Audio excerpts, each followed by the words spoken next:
Our story begins in the 12th century, in a group of Chinese provinces ruled by the Tang dynasty. Several Mongol tribes live in the area, and each one has their leader, who is known as the Khan. There is intense rivalry between them all, leading to all sorts of violence and tragedies. Yesgai is the Khan of his tribe. He has a 9-year-old son, Temujin. The group is out on a special journey right now. They are trying to find a wife for the boy. It's not like he's getting any younger, right? A friendly tribe offers them shelter for the night. Temujin meets a girl named Bort. They talk about their travels, and the boy explains that his dad is looking for a daughter-in-law. Not throwing away her shot, Bort volunteers to be his bride. At night, the boy asks for Yesgai's permission to choose his future wife right here. The Khan wants him to marry into a more relevant tribe, so he can get something out of the deal. But he is not such a horrid father as he may seem at first. The boy's insistence melts that stony heart, and he gives in. He tells him to choose a girl with strong legs, despite his suspicion that his son already has a specific play date in mind. He is totally tight, of course. Temujin pretends to study all the options in the menu, but ends up picking Bort. Write that down, ladies. Confidence is key. The two kids then tie the knot. Thankfully, though, there is a 5-year period before they can get busy with each other. The wedding is more of a formality to secure the deal.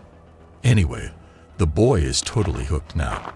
He promises Bort that he'll come back soon and leaves a necklace behind, so that she doesn't forget about her tiny husband. It's all very cute and creepy at the same time. Yesgai's people set off again, and it's not long before they run into trouble. A rival tribe is sitting a bit too close for his taste, and with a murderous look about them. Their Khan surprises Yesgai with a peace offering. It's a bowl of milk, and they receive some juice in return. Instead of having someone else take a sip first, both Khans make sure to drink it all, bottoms up. Undeserved suspicion could start another war, and nobody wants that. Of course, that makes it difficult to identify a real attack, as it is the case here. Yesgai falls off his horse when the poison kicks in, and his people forget about him before his body hits the ground. Temujin is the only one to mourn him, while the rest of them simply turn around to join the smarter Khan. Wow, that's cold. All the housing and animals that belong to Yesgai are taken by his former advisor, Targutai. He doesn't even wait for the funeral to be over. Temujin's mother is outraged and curses the traitor. She swears he'll pay for the betrayal one day and says her son will avenge his father.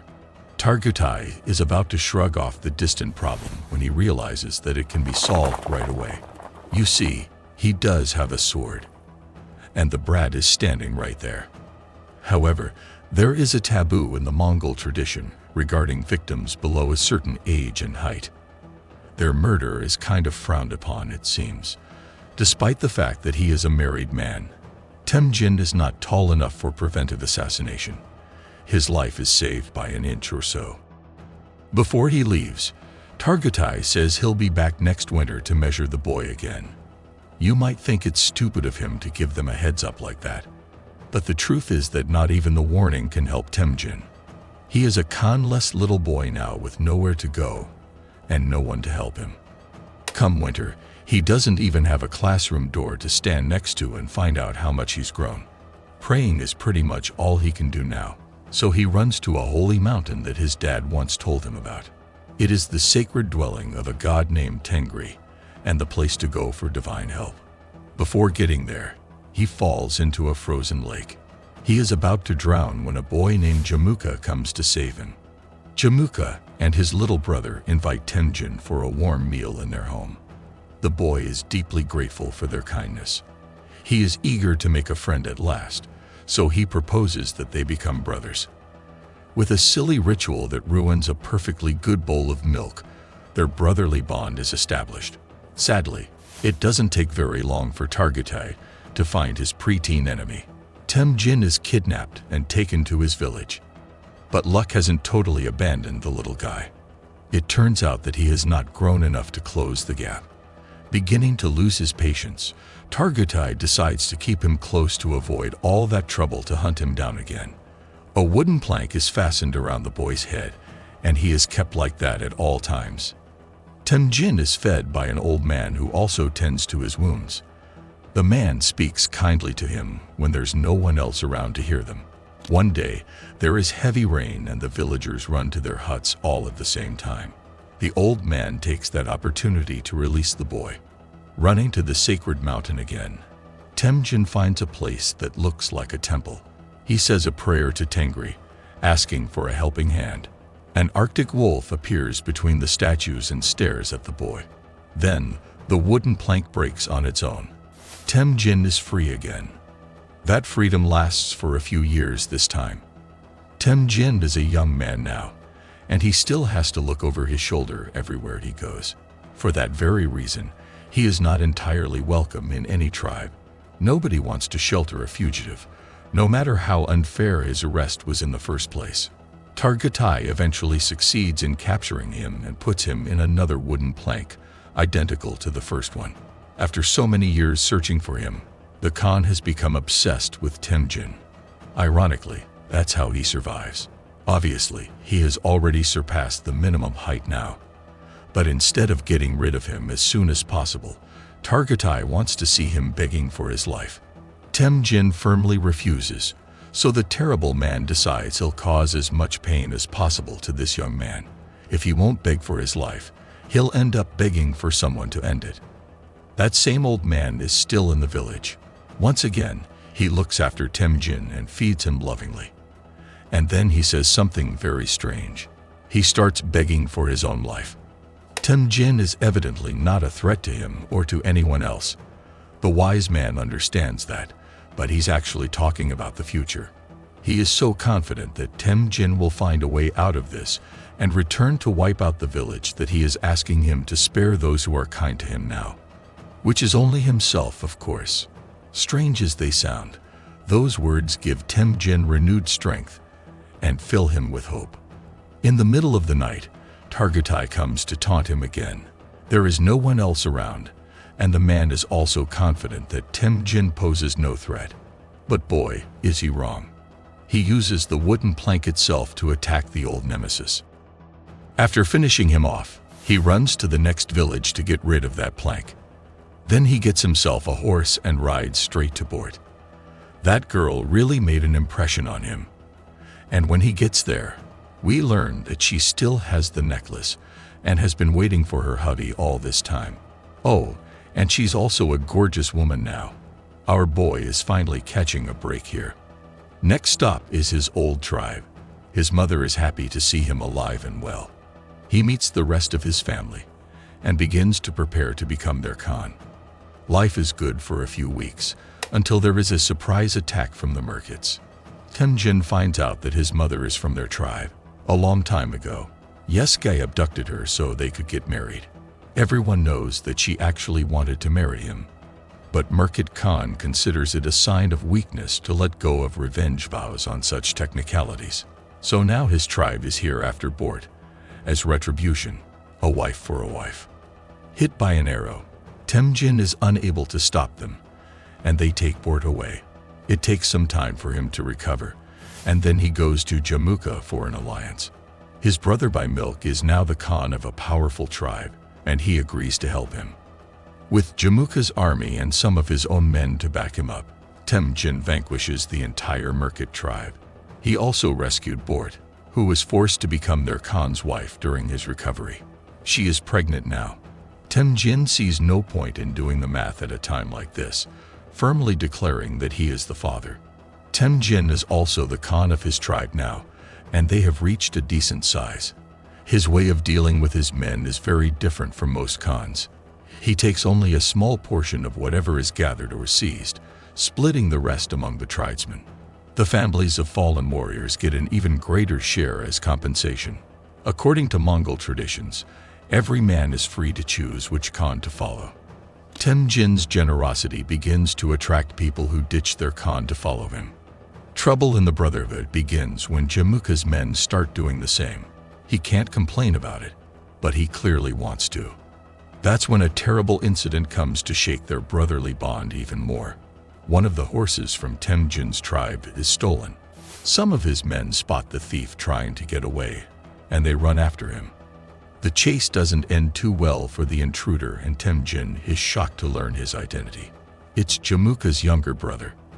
Infuriated at the news, Jamuka rejects Temujin's friendship for good and vows to avenge his brother at all costs. Still a powerful Khan, he makes an alliance with another strong tribe. Put together, their army is far larger than Temujin's, and there is no way that they will be able to repel their advance. When the enemies are getting ready to attack, Temujin sends away all the women and children. He asks his men to fight for their tribe, no matter what. He has gained their loyalty by now, and they fiercely defend their Khan. But there are just too many men against them. Temujin is captured and taken before Jamuka for execution. However, Jamuka decides to change the death sentence. He might be a little power-hungry, as we have seen, but he is not a monster like Targatai. He tries to force the prisoner to beg for mercy. Just like before, Temujin says no. Now Jamuka cannot bring himself to execute a man who shows that much bravery. Temujin is sold as a slave along with several of his men. In chains, they are forced to walk across the desert for days. Finally arriving in a big city, they are put on display at the market. Later on, a fancy carriage stops by. The passenger is a high-ranking officer in the Tangut army. He has an eye on Temujin. His guru comes closer to inspect the product and comes back with a terrified look on his face. He tells the officer they should keep their distance from that slave. The man might not look like much in those chains, but he carries an inner power of great magnitude. In a grave tone, the guru says that a man like that would be capable of toppling the entire dynasty. The officer laughs his pants off to hear that and decides to buy Temujin just to spite the guru. Imagine how different the world could be today if he had taken the advice. Taken to the fortress, Temujin is now even more exposed than he was at the market. He is put in a cage for the amusement of travelers. People stop to laugh at the big bad slave, the one who is supposed to be the undoing of the Tangut. That guru, who is actually a monk, comes to visit him every day, just like that other wise man once did, except that he doesn't beg for his own life. He has a special fondness for the monastery, so he humbly asks Temujin to spare that small building from the complete destruction that is surely coming. Temujin is no longer a little boy, so this time he negotiates with the monk. He'll leave the monastery alone if the monk starts looking for Bort. Years go by. While Temujin is humiliated and mistreated on a daily basis, the monk suffers in the desert in his quest for Bort. One day, he finally reaches the limit of his strength and collapses in the sand. Bort arrives and finds him a few minutes after that.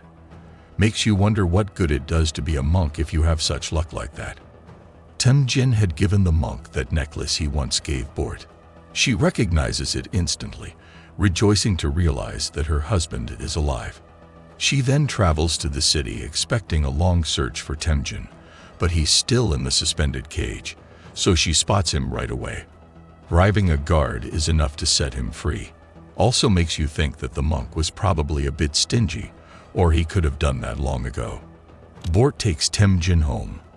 Their son is almost a grown man now. She also has a younger daughter. Temujin can't stretch the numbers as far as to claim that one too, but he totally understands the situation. Bort had a son to raise, and you can't make much money in exchange for a nice hug. He still loves her very much and is ready to raise the little girl as his own. They find a peaceful place to settle and finally get to enjoy family life together.